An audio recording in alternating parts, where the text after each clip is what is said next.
살아계신 하나님 아버지 감사합니다. 11월 둘째 주일을 믿음으로 기억하여 지키게 해주심을 감사합니다. 우리에게 구원의 은총을 베푸시고 독생자까지 아끼지 않고 주신 하나님의 사랑에 감사하며 예배드리게 하셔서 감사합니다. 이 시간 예배도 산 예배, 합당한 예배, 은혜 받는 예배 되게 하여 주시옵소서. 하나님의 말씀을 읽고 듣겠사오니 이 말씀을 읽은 이들이 복을 받고 듣는 이들이 마음에 새기게 하시고 순종하여 사는 믿음의 열매를 맺게 하여 주시옵소서.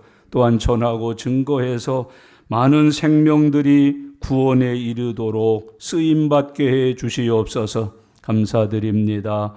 예수님의 이름으로 기도드리옵나이다. 아멘.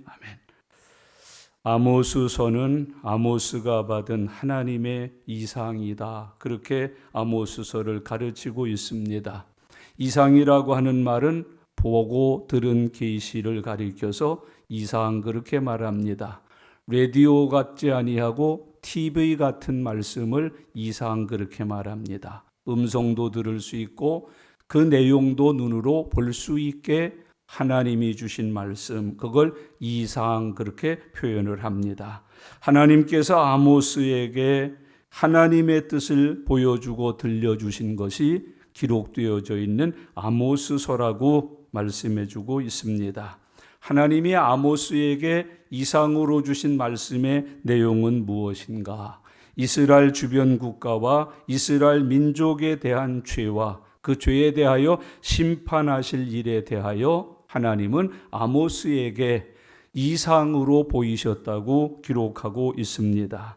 이스라엘 주변 국가의 특징은 뭡니까? 첫째는 우상을 숭배한 나라입니다. 하나님만 제외해 놓고 다 믿습니다. 이게 우상 국가의 특징입니다. 여러분, 이 땅에서도 우상을 섬기는 사람들 보면 하나님만 제외하고 다 믿습니다. 돌도 믿고 나무도 믿고 물도 믿고 새도 믿고 짐승도 믿는데 하나님만 안 믿습니다. 자식도 믿고 돈도 믿고 권력도 믿는데 하나님만 안 믿습니다. 그걸 우상숭배 그렇게 말합니다. 우상숭배라고 하는 건 꼭 뭐 보이는 거 세워놓고 섬기는 게 우상숭배 아닙니다. 마음으로 사랑하고 있는 것도 우상이라고 가르쳐주고 있습니다. 하나님이 가득해야 된 마음에 돈이 있는 거 우상입니다. 하나님 한 분만 있어야 되는데 꿈도 있고 점도 있고 팔자도 있으면 우상입니다. 그래서 하나님만 빼놓고 모든 걸 신처럼 섬기는 걸 우상숭배 그렇게 말합니다. 그래서 이스라엘 주변 국가들은 다 하나님을 제외해놓고 어떤 것이든지 원하는 걸 신으로 만들어서 섬겼던 나라들이다. 그렇게 이야기하고 있습니다. 곰도 하나님이 될 수 있고 조상도 하나님이 될 수 있고 심지어는 신통한 장군들도 하나님이 될 수 있고 뱀도 용도 만들어서 하나님처럼 섬기는 걸 우상을 섬긴다. 그렇게 이야기합니다. 우상 숭배에 대한 개념 다시 한번 말씀할게요. 하나님만 제외하고 다른 모든 것은 다 허락하여 섬기는 것, 그걸 우상 숭배 그렇게 이야기를 합니다. 또 하나는 하나님을 거역한 특징을 가진 게 이방 국가들의 모습입니다. 부모 말도 잘 듣고 스승 말도 잘 듣는데 하나님 말씀만 안 듣습니다. 이 하나님 말씀을 안 듣는 거역한 백성들이 이방 국가들이다. 그렇게 성경은 이야기합니다. 그렇기 때문에 이 사람들의 특징이 뭐예요? 하나님과 그의 백성들을 괴롭혀요. 하나님과 그의 백성들을 대적해요. 하나님과 그의 백성들을 핍박하여서 하나님의 뜻을 어그러뜨리는 모습들을 발견할 수 있게 됩니다. 그 가운데 첫 번째 나라가 어디였어요? 다메섹 그렇게 말했습니다. 다메섹은 어떤 죄를 범했나요? 이스라엘 백성들을 철타작기로 타작하듯이 대했다. 여러분, 타작은 도리깨로 하는 거예요. 곡식이 부서지면 안 돼요. 알곡이 깨지면 안 돼요. 근데 철타작기로 했다? 부숴버린 거예요. 알곡을 아주 하나도 남김없이 다 깨트려져 버린 거예요. 철로 곡식을 두드려 패듯이 이스라엘 백성들에게 괴로움을 주었다. 형제자매 여러분, 교회에서 신앙생활할 때 철타작기 같이 하지 마셔요. 사람을 두려워 떨게 하지 마세요. 공포감 주지 마세요. 아유, 저 사람 또 왜 손 들고 나와? 이런 거 하지 마세요. 누가 봐도 온유한 사람, 누가 봐도 겸손한 사람, 누가 봐도 순종이 가장 탁월한 사람으로 신앙생활 하시길 바랍니다. 예수님만 계신 예배 모임이면 얼마나 좋겠어요. 예수님의 영을 받은 사람들만 모이는 교회라면 얼마나 좋겠어요. 그런데 철타작기 같은 사람들이 있다고 주님은 교훈하고 있습니다. 가사 지방에 대해서 말씀하셨어요. 이들의 죄는 뭐예요? 인신매매예요. 그것도 하나님 믿는 백성들을 잡아다가 팔아넘긴 거예요. 우상신한테 팔아넘기고 우상 숭배하는 집에다 시집 보내고 장가 보내고, 그래서 하나님을 섬길 수 없도록 결혼을 통해서 혼잡한 삶을 통해서 다 망그러뜨려 버리는 것이에요. 예배당은 못 짓고 절은 짓게 하고, 예배당은 못 짓고 절집은 만들게 하고, 이런 식으로 해서 인신매매를 해요. 하나님의 영광을 가리고 하나님의 백성들을 괴롭혔다는 거예요. 믿는 사람만 골라서 잡아다가 팔아먹었으니까, 믿는 것을 죄라고 해서 그들을 포로로 잡아다가 인신매매하는데 팔아넘기고 자기네들 손에 돈을 움켜쥔 사람들이라고 가사 사람들을 이야기하셨어요.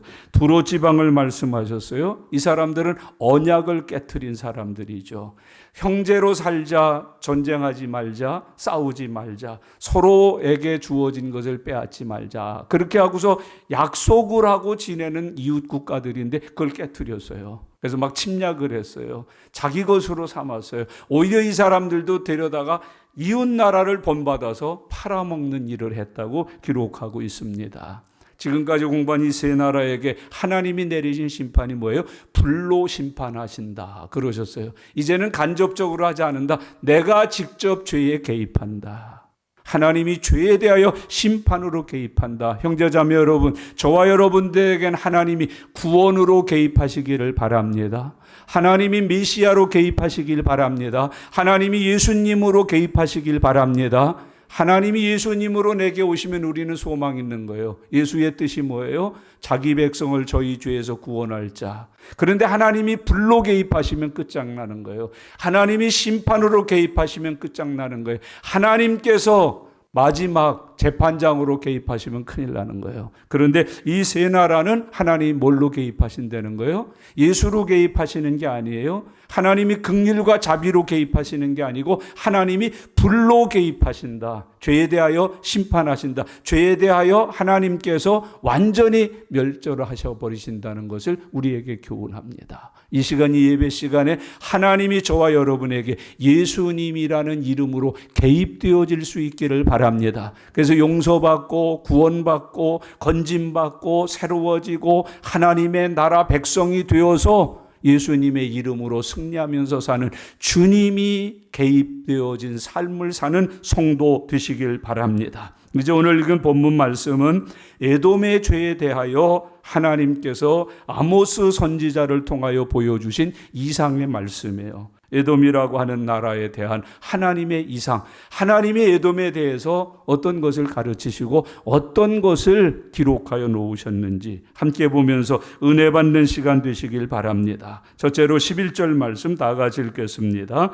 여호와께서 이와 같이 말씀하시되 에돔의 서너 가지 죄로 말미암아 내가 그 벌을 돌이키지 아니하리니 이는 그가 칼로 그의 형제를 쫓아가며 긍휼을 버리며 항상 맹렬히 화를 내며 분을 끝없이 품었음이라. 에돔의 특징이에요. 에돔이 범한 죄라고 말해요. 여러분, 에돔이 어떤 나라입니까? 에돔은 서너 가지 죄를 가진 나라, 그렇게 표현하죠. 서너 가지 죄는 이미 말씀드렸어요. 장성한 죄, 잘 익어서 추수할 때가 된 죄, 그걸 가리켜서 서너 가지 죄라고 이야기합니다. 조금 더 다른 주석을 보았는데 이 죄는 인이 박혀버린 죄, 멸망이 아니고서는 처리가 불가능해진 죄를 가리켜서 서너 가지 죄라고 하셨다. 그렇게 주석을 한 것을 보았습니다. 넘치는 죄, 입으로도 죄가 넘치고 눈과 귀로도 죄가 넘치고 행하는 모든 것이 죄가 넘쳐서 이루어지는 것. 먹는 것도 만나는 것도 행하는 모든 것이 넘치는 죄로 인하여 이루어지는 삶을 가진 사람들, 그게 바로 에돔 사람들이었다는 것을 이야기하고 있습니다. 에돔은 다른 나라는 지금까지 지방의 명칭이었어요. 한 나라의 지방. 그런데 에돔은 국가 명칭이에요. 이건 무엇을 의미해요?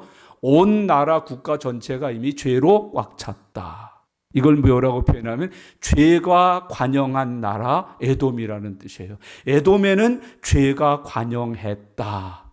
홍수심판 때가 된 거예요. 요항불을 내릴 소돔과 고모라 같이 죄가 온 나라 안에 가득했다고 표현해주고 있습니다. 마지막 죄의 심판에 대해서 하나님이 말씀하고 계심을 볼 수 있습니다. 이런 에돔은 누굽니까? 여러분, 에돔은 야곱의 쌍둥이 형인 에서의 후손이지요.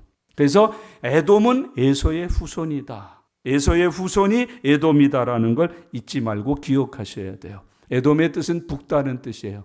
빨개요. 특징이 빨간 그런 피부를 갖고 털을 가진 사람들이 에돔인이었다고 말합니다.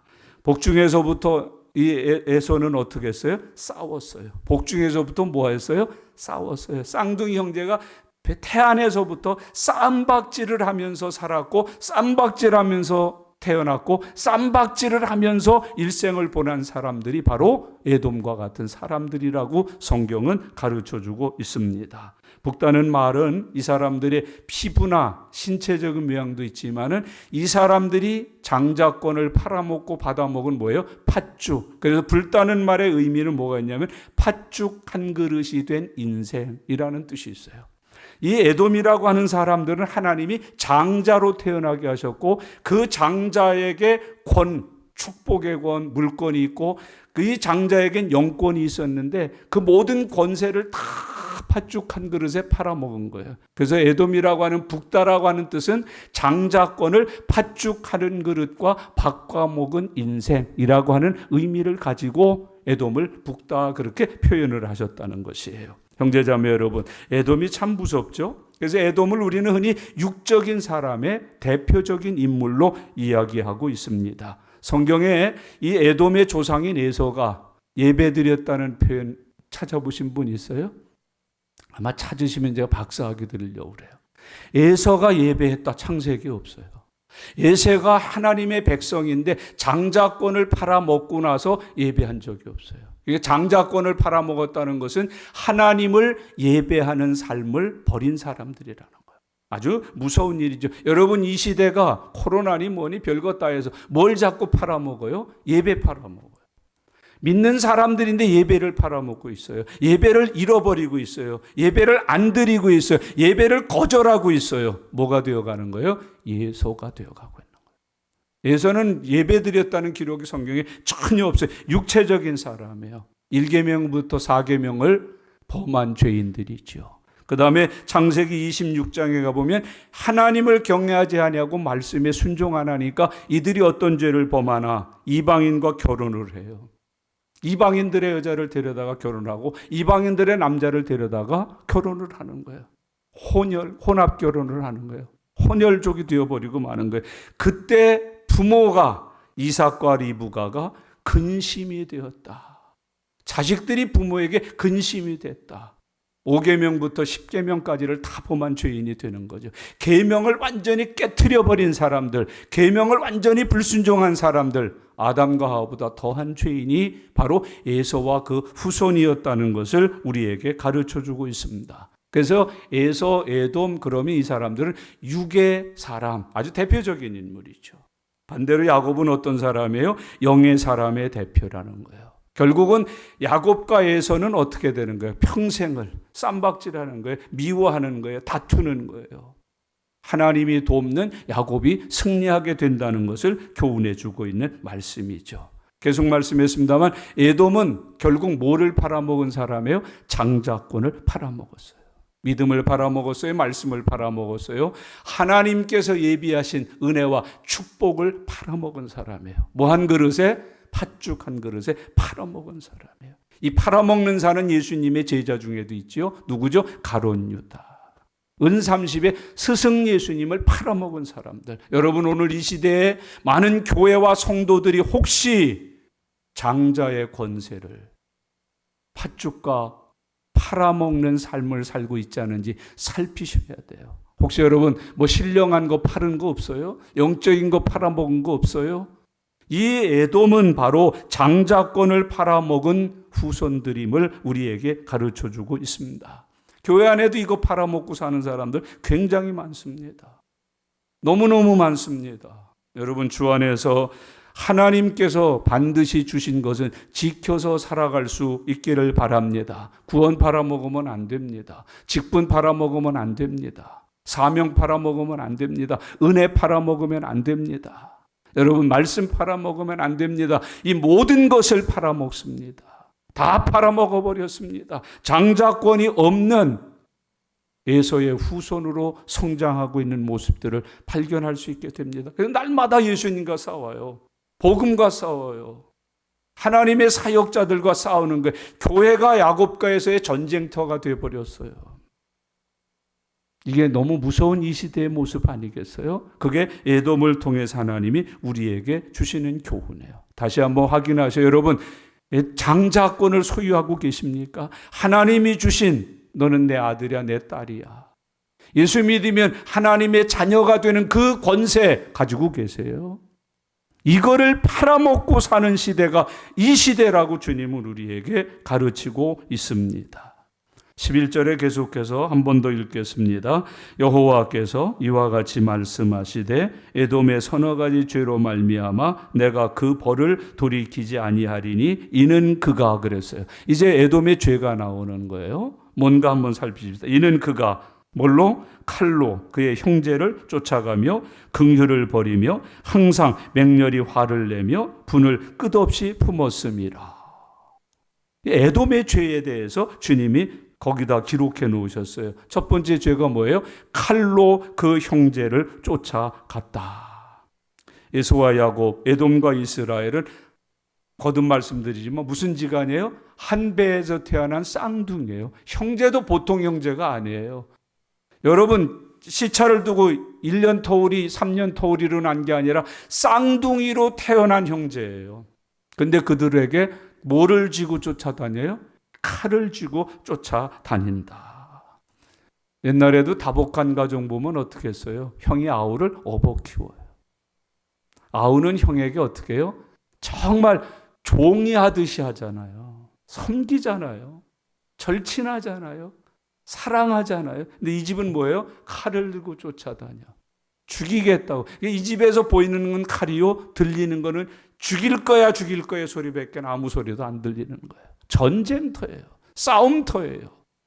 서로 치고받고 하는 이게 무슨 뒷골목 같은 집이 바로 이 집이었다는 걸 보여주고 있습니다. 칼로 쫓아갔다. 얼마나 적개심이 많으면 뭘 뺏어갔다고?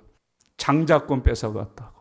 팥죽 한 그릇에 우리 장자권을 뺏어다가 저렇게 잘 먹고 잘 산다고. 그게 분해서 칼을 들고 쫓아다니면서 괴롭힌 사람이었다고 말합니다. 칼 왜 들고 갔을까요? 죽이려고 들고 간 거예요. 살기가 가득해서 죽이고자 하는 마음이 넘쳐나서 칼을 들고 동생을 쫓아다니고 있는 모습을 우리들에게 보여줍니다. 형제자매 여러분, 그리스도인은 말씀의 칼, 성령의 칼 외에는 들으시면 안 돼요. 믿음의 칼 외에는 우리가 가질 칼이 없어요. 어떤 칼도 들지 마세요. 부엌에서 일하시다가 칼 들고 신랑한테 이렇게 얘기하지 마세요. 제발 교회에서도 봉사하다가 칼 들고 일했을 때 놓고 얘기하셔요. 그 들고 일해 여보 그것 좀 가져와 이러지 마세요. 큰일 나. 칼을 들면 안 돼요. 칼 든 자는 망하는 거예요. 예수님께서 베드로가 칼 들고 말구의 귀를 자르셨을 때 하신 말씀을 잊지 마세요. 내 칼을 도로 칼집에 꽂으라. 칼을 든 자는 뭘로 망한다? 칼로 망한다. 결국 자기를 해요. 자기를 죽여요. 자기가 스스로 창자를 찍어서 죽을 수밖에 없는 거예요. 여러분, 남을 죽이려던 이 칼은 자기를 죽이는 자살의 도구가 된다는 걸 성경은 우리에게 교훈해요. 말도 좀 칼처럼 하지 마세요. 날카롭게 하지 마세요. 죽이는 말 하지 마세요. 찌르는 말 하지 마세요. 여러분, 목 빼는 말 하지 마셔요. 다정하게 말하고 따뜻하게 말하고 그리고 위로의 말을 하고 칭찬의 말을 하고 축복의 말을 하는 말의 덕을 가지는 하나님의 종들이 되시기를 바랍니다. 듣기 좋지 않은 소리 말하면 뭐라 그러지? 우리가 흔히 말, 너 말 속에 뭐가 있다? 뼈가 있다. 칼이 있다. 그거 빼내셔야 돼요. 십자가 외에는 말에도 담지 마세요. 내 말에는 십자가가 담겨 있어야 돼요. 예수 이름이 담겨 있어야 돼요. 은혜가 담겨 있어야 돼요. 이 칼을 잡고 살았다. 그 다음에 한 걸음 더 나아가서 칼로 그의 형제를 쫓아가며 뭘 버렸대? 긍휼을 버렸다. 여러분, 죄는 버리되 긍휼은 가지셔야 돼요. 긍휼은 받으셔야 돼요. 긍휼이라고 하는 건 매우 좋은 거예요. 형제 사랑을 긍휼이라고 그래요. 근데 이 사람들은 그걸 버렸다니까 형제 사랑을 버린 거예요. 네가 왜 내 형제야? 네가 왜 내 누이야? 너하고 나하고 무슨 관계인데? 형제를 하는 사랑을 완전히 버리고 살았다는 거예요. 돕지도 않았고 사랑하지도 않았고 원수 감정을 가지고 원수 대하듯이 살았다. 그렇게 표현하는 거예요. 긍휼을 버렸다. 그 다음에 아주 한 걸음 더 나가서 뭐라 그래요? 항상 맹렬히 화를 내며. 항상 맹렬히 화를 내며. 그래서 이런 말을 해요. 난 너만 보면 승질이 올라. 텔레비 볼 때도 괜찮고 다른 누구를 볼 때도 괜찮은데 너만 보면 승질이 나. 그러니까 화를 항상 맹렬히 품고 있었다. 이게 참 얼마나 힘들었을까요? 얼마나 어려웠을까요? 여러분, 악한 감정을 항상 채워가지고 있었다. 여러분, 오늘 이거 쏟아내고 가시기 바랍니다. 비워내고 가시길 바랍니다. 마음속에 이 여자분들이 특별히 좀 퍼센테이지로 따지면 많다고 그러는데 화병 이거 고쳐요. 제발 좀 고치고 가요. 나 이렇게 된 건 너 때문이야. 네가 나를 이렇게 만들어서 이 안에 불이 들어있어. 화가 들어있어. 이러지 마세요. 큰일 나요.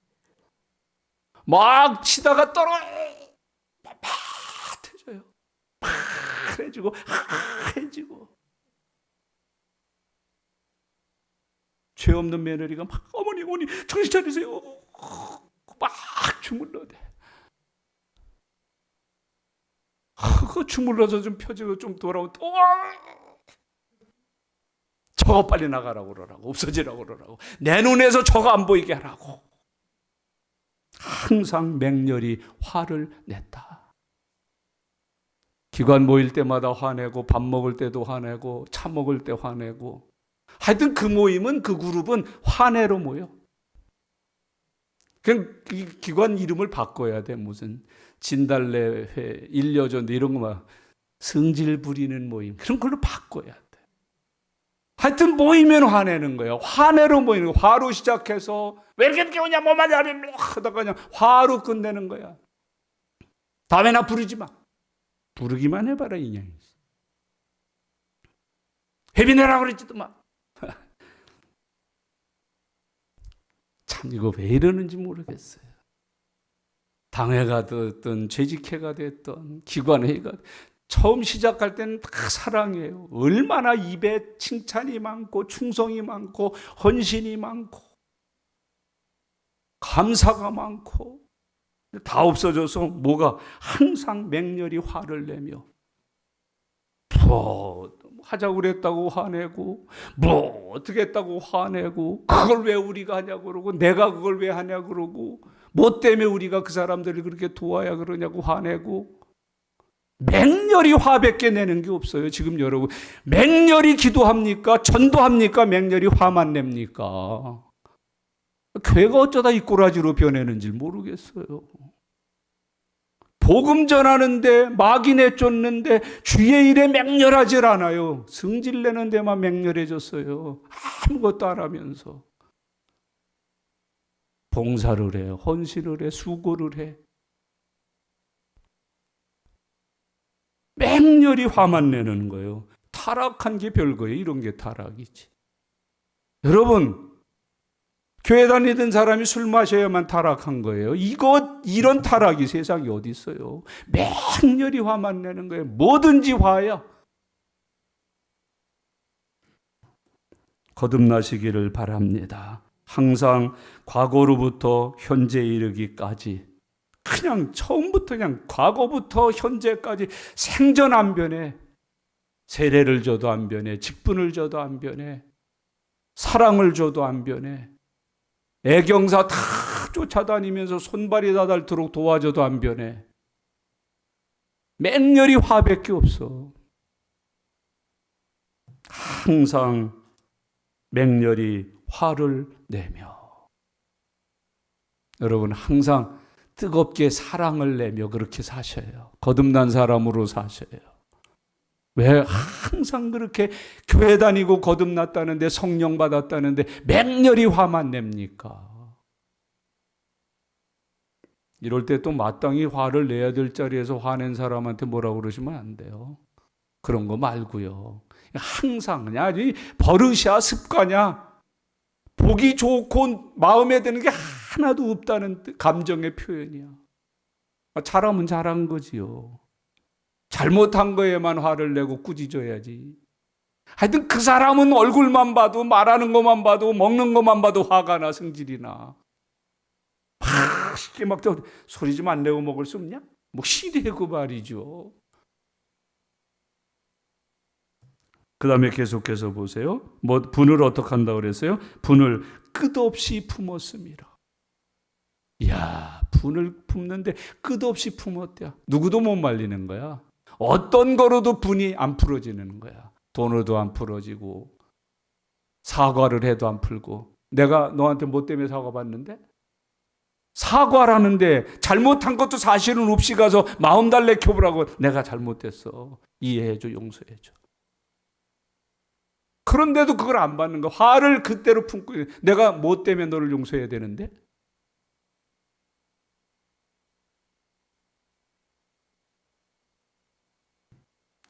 여러분, 성경은 우리 안에 무엇을 품어야 될지를 가르치고 계세요. 너희 안에 이 마음을 품어라. 곧 그리스도 예수의 마음이니. 마귀 마음, 이렇게 화내는 거, 이런 거 좀 품지 마세요. 그리고 조상 탓을 해. 나는 성질이 꼭 아버지 닮은 것 같아. 파라고 하고, 아예 그거 닮지 마. 예수 닮읍시다. 우리 꼭 이런 말 합시다. 아유, 나는 꼭 예수님을 닮는 것 같아. 그게 아멘. 예수님 닮는 것 같아. 얼마나 좋아요. 최소한도 못 났거나 잘났거나 섬기고 있는 교회 담임 목사라도 닮으면 얼마나 좋겠어요. 분을 끝없이 품고 살았다. 분이 항상 가득한 상태. 그 이름이 왜 분통이에요? 분통. 뭐가 터져? 분통. 오줌 가득한 통을 뭐라고 그래? 오줌통. 똥이 가득한 통은 똥통. 그거 통이야. 분통. 사랑이라고는 없어요. 그러니까 이걸 이렇게 주석하신 분이 있더라고. 마귀가 왕노릇하고 있는 심령 상태. 그 안에 마귀가 가득해서 그 마귀가 왕노릇하는 거예요. 그게 분이 가득했다. 여러분, 내 안에 그리스도 예수의 마음으로 충만하시길 바랍니다. 성령 충만하시길 바랍니다. 성령의 열매, 온유, 겸손, 자비, 양선, 오래 참음, 절제. 그게 가득하면 얼마나 좋아요. 기쁨과 감사가 가득하고, 은혜가 가득하고, 칭찬이 가득하고. 근데 어떻게 분이 가득합니까? 그래. 그걸 또 표현을 항상 맹렬히 화를 냅니까? 그걸 못 참아서 칼을 붙들고, 지금 칼타는 무당입니까? 그렇게 에돔이 살고 있었다고 말씀하고 있습니다. 아주 무서운 현상이지요. 두려운 현상이지요. 그게 에돔이었다고 이야기해주고 있습니다. 에돔의 죄를 한마디로 딱 털으면 뭐예요? 형제를 미워한 죄예요. 성경에 형제를 학대하고 형제를 핍박하고 형제에게 나가라고 한 사람은 어떻게 한다고 그러셨어요? 지옥 간다고 그러셨잖아요. 그러니까 이 사람들은 어디 갈 사람들이라는 거예요? 지옥 갈 사람들이에요. 형제에게 나가라 하는 자는 지옥 간다고 그러셨잖아. 예수님 가르치셨잖아. 여러분, 형제에 대한 주님의 가르침, 형제에 대한 그리스도인의 의무는 성경에 뭐라고 가르치십니까? 화를 내라 그럽니까? 분을 품으라 그럽니까? 칼을 들고 쫓아다니면서 귀를 자르라 그럽니까? 형제에 대한 그리스도인의 태도, 그리스도인이라면 형제를 이렇게 대해야 된다고 주님이 어떻게 가르치셨습니까? 한마디로 뭐예요? 사랑하라는 거예요. 원수도 어떻게 하라는 거예요? 사랑하라는 거예요. 크게 아멘 좀 해봐요. 분을 못 버리고 가시겠다? 억울해서 분을 못 내려놓겠다? 이 칼을 한번 써보기라도 해야지. 이왕 잡은 칼인데 물이라도 한번 베봐야지. 그거예요 지금? 예수님이 칼 들고 세상에 오셨으면 물이 못 남지. 지금도 칼을 들고 이렇게 그냥 딱 저 광화문에 있는 이순신 장군처럼 이렇게 하고 있으면 우리 못 살지. 예수님은 십자가 달 이렇게 하고 계시잖아요. 손과 발에 못이 박혀 계시잖아요. 옆구리에서 피가 흐르고 물이 흐르고 계시잖아요. 그리고 말씀하시잖아요. 저들을 용서해 주세요.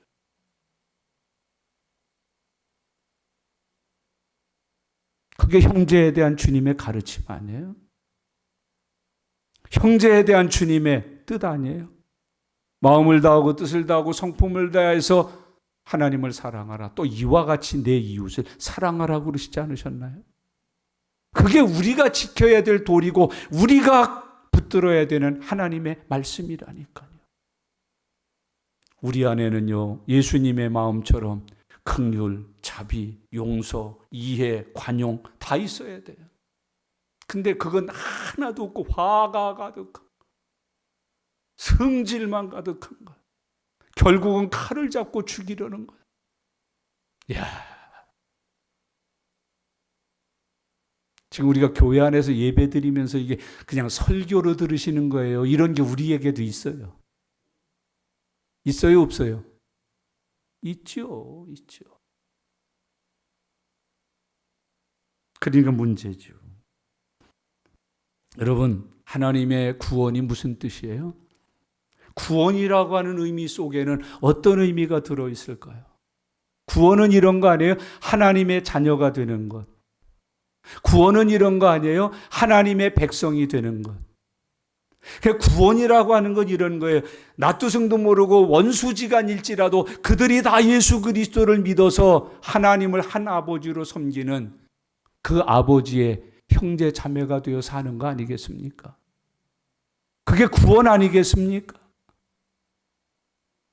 여러분, 구원이라고 하는 말을 우리에게 주신 하나님의 의미는 다 너희들이 내 안에서 다시 태어난 한 혈통이 되어서 살자. 나를 아버지로 너희는 내 아들과 딸로 한 혈통이 되어서 살자. 한 핏줄이 되어서 살자. 그래서 예수님 말씀하시잖아요. 누구든지 그리스도 예수 안에서는 형제요 자매니라. 에돔이 그것을 못하는 거예요. 에돔은 원수였어요. 쌈쟁이였어요. 분이 가득하고 맹렬히 화를 내고 칼을 짚고 쫓아다니는 거예요.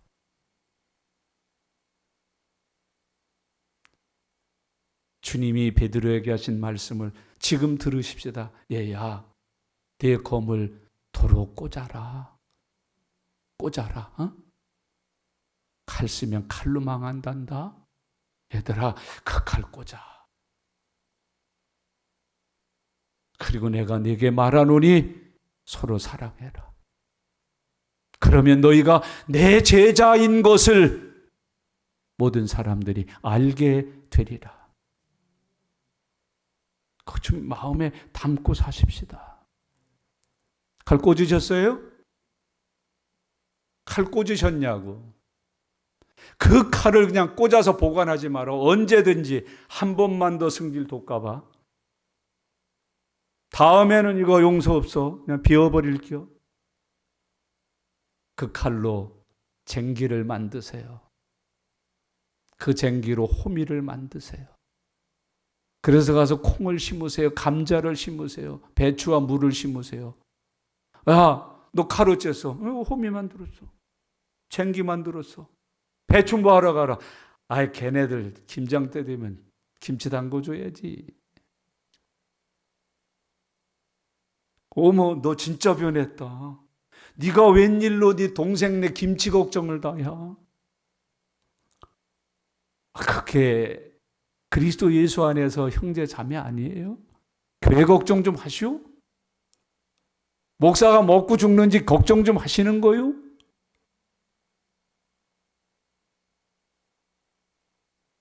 전혀. 칼밖에 없어요. 아유, 아무개 집사님 이거 좋아하던데. 딴소리 하고 있어. 너나 얼른 처먹고 가. 다른 사람 걱정하지 마. 꼭 기억해. 너희 안에 이 마음 품어라. 그리고 그 칼도로 칼집에 꽂아. 칼 쓰면 칼로 망해. 그 칼로 호미 만들고 쟁기 만들어. 그래서 씨 뿌리고 갈아서 거두어서 갖다 줘. 갖다 줘. 국민학교 때 배운 얘기 한번 합시다. 여러분, 서로 농사를 지었어요. 형님과 아우가. 곡식 걷어놓고서 동생이 가만히, 아유, 우리 형님네는 식구도 많은데 그거 갖고 모자르지. 가지고 또 형님네 집으로 갖다 탁 싸놓고 와요. 형도 그 시간에 같은 생각을 해요. 아유, 우리 동생이 잘 먹고 잘 살아야지. 힘든 게 많을 텐데 빚도 갚아야 되지. 둘이 저를 왔다 갔다 하면서 달빛 아래 중간에서 둘이 만났다고 그랬던가. 그 내용은 좀 잊어버렸네. 맞아요? 중간에서 만나요? 그 부둥켜 안고 울었다고 그랬던가. 뭐 하여튼 그런 거 있잖아. 칼싸움 했대요 거기서? 너 잘 만났다 이 자식. 그리고 칼싸움 했대요? 쨍쨍쨍쨍. 그리고 둘 다 목 베어서 죽었대요? 아니 왜 그런 얘기는 우리 교회에서 안 나오나? 왜 믿음의 세계에서는 그런 얘기가 안 나오나? 왜 교회가 사는 사람들 속에서는 왜 그런 얘기가 안 나오나? 에돔 이놈들아, 너 야곱과 형제야. 이스라엘과 너 형제야. 쌍둥이야. 그걸 뭐 때려잡아 죽이고 칼로 못 베어 죽이겠다고 그렇게 칼을 들고 분이 가득하고 가슴에 화를 뜨겁게 품고 다니냐? 12절 하나님의 심판이 기록됩니다. 같이 읽겠습니다. 내가 대만에 불을 보내리니 보스라의 궁궐을 사르리라. 거기 도시가 둘 나와요. 대만이 나오고 보스라가 나와요. 여러분, 대만이라고 하는 건 에돔의 한 지방이에요. 여기 대만에는 불을 보내고 보스라에는 뭐가 있다고 그래요? 궁궐. 두 지방 중에 어디가 수도예요? 수도에는 뭐가 있게? 궁궐이 있어. 그러니까 여기 어디가? 보스라가 에돔의 수도예요. 그러니까 궁궐을 태워버린다. 지금 우크라이나 전쟁하는데 러시아가 어디에다가 폭탄을 자꾸 떨어뜨려? 수도. 어디에다가? 수도 근처에다. 중요한 원자력 발전소가 있다든지 군수 공장이 있다든지 주둔지가 있다 이런 데다 자꾸 터뜨리는 거예요. 대만에 불을 보내리니 보스리아의 궁궐들을 사르리라. 대통령궁 없애고 정보기관 없애고 국무총리실 없애고 장차관실 다 불태워버리면 행정마비되잖아. 나라 마비되잖아. 이 말은 무슨 뜻이에요? 나라로서 구실을 못하게 하겠다. 마비시켜버리겠다. 국가나 나라나 백성들의 모든 삶을 일시에 중단시켜버리겠다. 2차 대전 때 원자폭탄이 최초로 사용됐잖아요. 어디 갖다 뿌렸어요? 일본 히로시마. 저 사이판 밑에가 있는 거기서 실어다가 여기다 빵 터뜨렸잖아요. 정해놓고 터뜨리는 거예요. 하나님께서 그렇게 하신다고 가르쳐주고 있습니다. 형제자매 여러분, 에돔의 대표 도시 에서의 손자가 살고 있는 그 땅, 거기에다가 하나님이 보스라의 궁궐들을 사르리라. 여러분, 이게 참 무서운 말이에요. 이 대만이라고 하는 게 사람 이름이기도 해요. 에서의 손자예요. 아들이 누구고? 에돔이고, 손자가 누구예요? 대만이에요. 고기를 쳐버린다. 끊겠다는 거야. 하나님이 죄를 범한 자에게 몇 대까지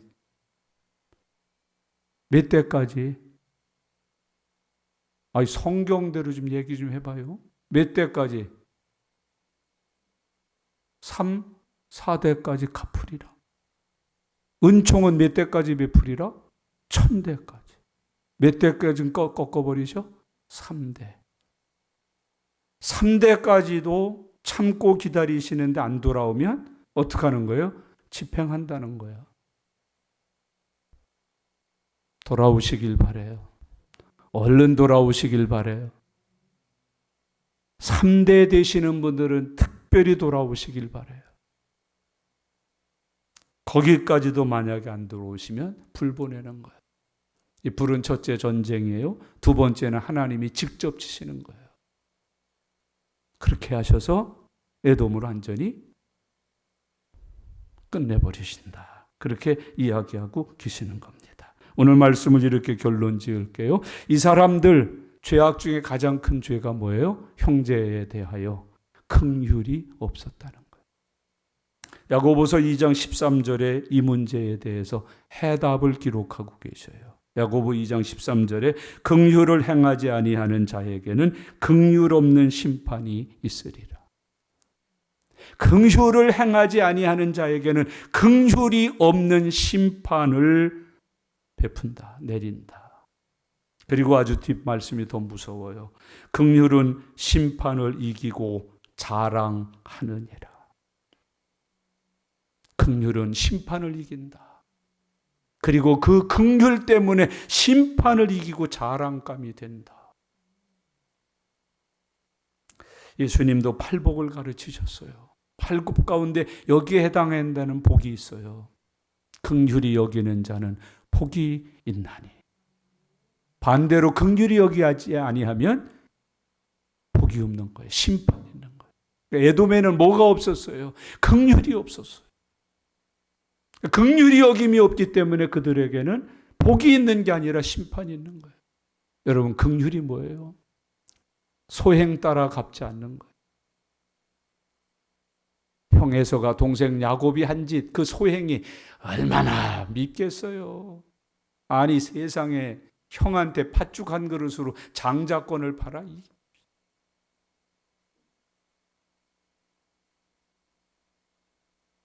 그래도 긍휼을 베풀었어야지요. 아유, 저놈이 참 믿음의 욕심이 큰 놈이야. 아이, 글쎄 하나님 앞에 내 장자권까지 달라고 가져간 놈이야. 저놈은 참 큰 놈이야. 그러면 얼마나 좋아요. 그걸 마음에 분으로 품고 있었어요. 맹렬히 화를 돋우면서 살았어요. 칼로 쳐 죽이기 전까지는 내가 죽을 수 없다고 말하면서 살았어요. 주님은 말씀하세요. 긍휼히 여기는 자가 복이 있나니 저가 긍휼히 여김을 받을 것이며. 꼭 기억하십시다. 긍휼은 축복이에요. 긍휼은 심으면 긍휼을 거두게 되는 것이에요. 너무 그렇게 빡빡하게 살지 마세요. 바늘 하나도 들어갈 구멍이 없이 살지 마세요. 바늘 하나 찔러도 피 한 방울 안 나올 사람으로 살지 마세요. 긍휼하게 사세요. 긍휼히 여김을 받을 것이에요. 피 한 방울도 안 나올 사람처럼 살지 마세요. 예수님은 찌르기만 해도 피가 나셨어요. 맞기만 해도 피가 나셨어요. 나를 위하여 주님은 피 흘리심을 기꺼이 당하셨어요. 긍휼히 여기는 자가 복이 있나니 저희가 긍휼히 여김을 받을 것이며. 살피십시다. 돌이켜보십시다. 여러분, 내 마음속에 타오르고 있는 이 용암같이 펄럭펄럭, 저 하와이 가서 용암 보고, 화산 용암 보고 일본 가서 정말 충격받았어요. 저를 안내했던 그 헬기 기장이 이런 얘기했습니다. 목사님, 지옥이 아마 저렇지 않겠습니까? 새빨갛게 용암이 들끓고 포그덕 끓고 있는데 그분이요, 미국 센트 동전을 던졌어요. 순간적으로 녹아 없어집니다. 그렇게 맹렬히 타는 불을 가슴에 품고 살았다. 미움의 불이지요. 원망의 불이지요. 죽이고 싶은 마음이지요. 그래서 손에는 칼을 들고 있었다. 여러분, 그리스도 예수의 마음을 품고 긍휼히 여기면서 칼 대신 십자가 들고 삽시다. 십자가 들고 삽시다. 최소한도 집에서 나올 때 성경책 들고 나오시지 않았습니까? 들어갈 때도 제발 이거. 여러분, 들고 나올 때는 그냥 왔지만 갈 때는 여기 기록된 걸 듣고 가신 거 아닙니까?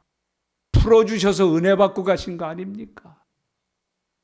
가지고 왔던 감정의 칼, 미움의 칼, 분노의 칼이다 녹아서 십자가 되어 가시는 거 아닙니까? 그렇게 들어갑시다. 그렇게 삽시다. 그 사람에게 평안이 옵니다. 그 사람에게 건강이 옵니다. 그 사람의 삶이 열립니다. 풀립니다. 주님이 우리에게 그것을 약속하고 계십니다. 너희 안에 이 마음을 품으라. 곧 그리스도 예수의 마음이니 긍휼히 여기는 자가 복이 있느니라. 긍휼히 여김을 받으리라. 기도하십시다.